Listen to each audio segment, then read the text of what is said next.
Because the game is different. Like, I want people to understand, and our fans to understand, that playing 82 games in the 80s and 90s is not the same as playing 82 games in the 2020s. According to insiders and eyewitness reports, the situation escalated quickly. By the time the final buzzer sounded, Shaquille O'Neal was reportedly standing in the tunnel, blocking the path to the locker room. Witnesses say he positioned himself like a wall and had a pointed question ready that immediately made members of the Los Angeles Lakers pause. Team executive Rob Pelinka was seen trying to keep distance between the two stars, appearing tense as he attempted to calm the situation. At that moment, it seemed to hit LeBron James that comments he had recently made on his podcast had not only gone viral online, but it also struck a nerve with one of the most dominant and respected figures in NBA history. The night itself had already been frustrating. On February 1st, 2026 at Madison Square Garden, the Lakers were defeated 112-100. The score suggested a competitive game, but many observers felt it was not as close as it looked. Players like OG Anunoby and Landry Shamet were reportedly moving the ball efficiently and attacking the defense with ease. Meanwhile, Luka Doncic controlled the game with a smooth 30-point performance.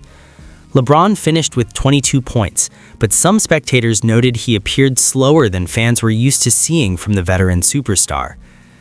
After the game, LeBron walked into the arena tunnel, likely preparing to move on to post-game analysis and the usual media cycle. That was when the encounter reportedly happened.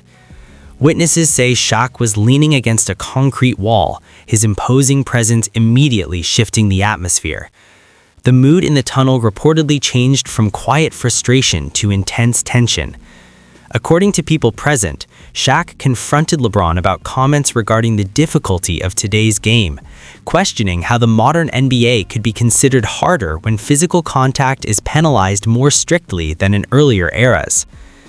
LeBron reportedly attempted to explain how the modern game emphasizes pace, spacing, and advanced strategy. However, witnesses claim Shaq remained unconvinced, arguing that physical defense has been reduced compared with earlier decades. He reportedly pointed to players like Anthony Davis and Joel Embiid as examples, while discussing injuries and load management in the modern NBA. Staff members eventually stepped in to separate the two, while executives and arena personnel tried to move the situation along before it escalated further. The debate behind the confrontation reflects a larger conversation about how different NBA eras are perceived. Shaq, who entered the league in 1992, experienced the tail end of the physical style that defined earlier decades. During that period, players regularly dealt with hand-checking, harder fouls, and fewer restrictions on defensive contact. In contrast, the modern NBA emphasizes freedom of movement, spacing, and offensive flow. These rule adjustments have significantly changed how the game looks and feels on the court. Statistics often enter this debate as well. For example, league pace in the mid-1980s frequently exceeded 102 possessions per game, while recent seasons have averaged slightly lower numbers, around 99 to 100. Teams like the physical, and he's always done this his whole career. He never really done that, so no. But the fact that it's less physical, I think it definitely helps. According to insiders and eyewitness reports, the situation escalated quickly. By the time the final buzzer sounded, Shaquille O'Neal was that quote made waves for a reason. From the perspective of Shaquille O'Neal, the modern NBA is very different from the league he experienced. He believes that if today's stars had to face the same nightly physical battles against defenders like Rick Mahorn, while also dealing with exhausting travel schedules and fewer recovery resources, their careers might look very different. In earlier eras, players often fought through constant contact in the paint and played through fatigue without the luxury of advanced recovery technology, private medical teams, or specialized training programs that many stars benefit from today. Even Michael Jordan weighed in on the broader debate in June 2025. He spoke about how much he valued the competitive mentality of earlier generations, emphasizing that players took pride in showing up every night and competing regardless of injuries or fatigue. Jordan suggested that the culture of constant competition and toughness was a defining part of the league during his era, and he admitted that he sometimes misses that intensity in the modern game. That type of competition, that type of competitiveness is what I live for, and I miss it. I miss that aspect of playing the game of basketball. Michael Jordan played all 82 games in 9 different seasons, showing a level of durability that many fans still admire today. Similarly, Kobe Bryant became famous for his toughness, even continuing to play through injuries like a broken finger.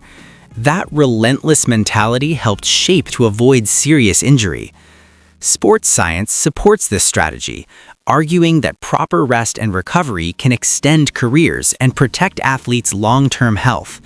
However, many old-school players believe that this approach weakens the competitive edge that once defined the league. This difference in philosophy is one of the main reasons the debate between eras continues to intensify. It also explains why comments from Shaquille O'Neal earlier this year attracted so much attention. When he revealed his personal top 10 power moves ranking on a Netflix segment, he placed Michael Jordan at number 1, Kobe Bryant at number 2, and LeBron James at number 3, an ordering that many fans interpreted as another signal of where Shaq believes each legend stands in the all-time conversation.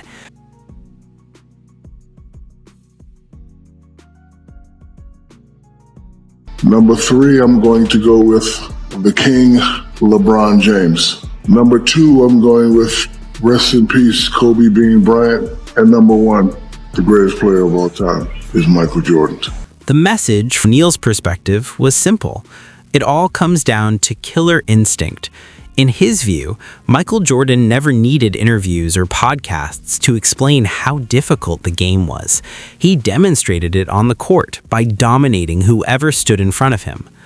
Whenever the debate shifts to the speed and evolution of the modern game, critics such as Paul Pierce often push back strongly, arguing that statistics and historical comparisons do not fully support the narrative that today's era is necessarily tougher.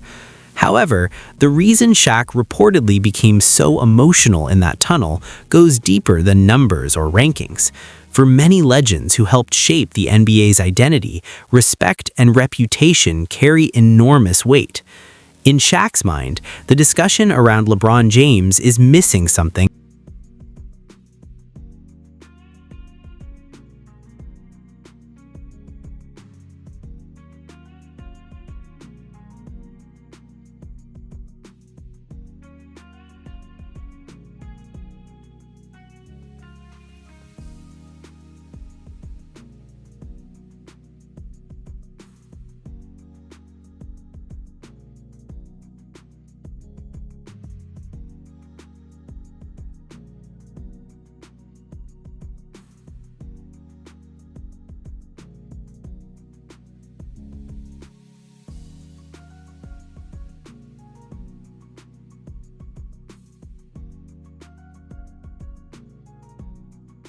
I didn't think players really feared LeBron like they did Jordan. I've never really heard any players say they fear LeBron. That statement quickly went viral because when people talk about LeBron James, there is already widespread respect for his achievements, his numbers, records, and championships.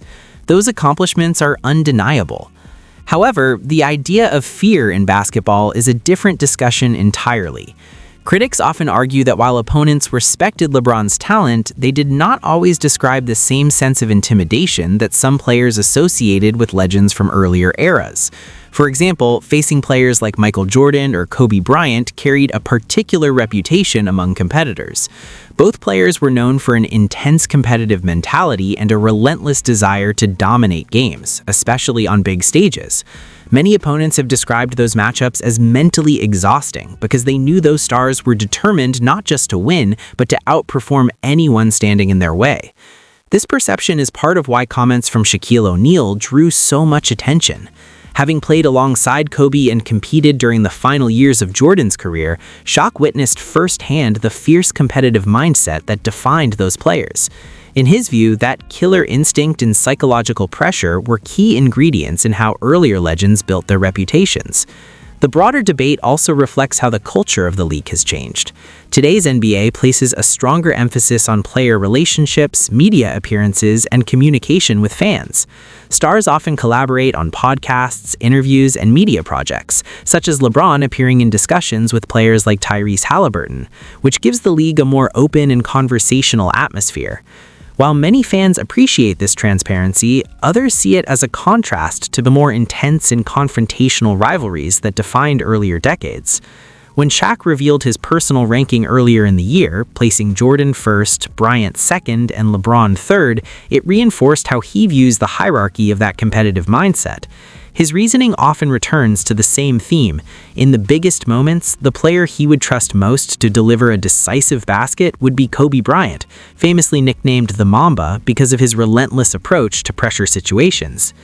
Discussions about physicality also frequently come up in these comparisons. For instance, the famous battles between the Detroit Pistons and Chicago Bulls in the late To the league, Reese, some of the biggest concerns of injuries was like, a high ankle sprain. You was afraid to step on somebody's ankle because there was 4 or 5 guys sitting in the paint. Because there was 4 or 5 guys sitting in the paint. And if you land on somebody's ankle, you get a high ankle sprain, you out 4 to 6 weeks. Now, that's not really much you don't really see that as much now because the game is so spread open, it's so much pace. But now you see the new high ankle sprain is That statement quickly went viral because when people talk about LeBron James argued that the speed and constant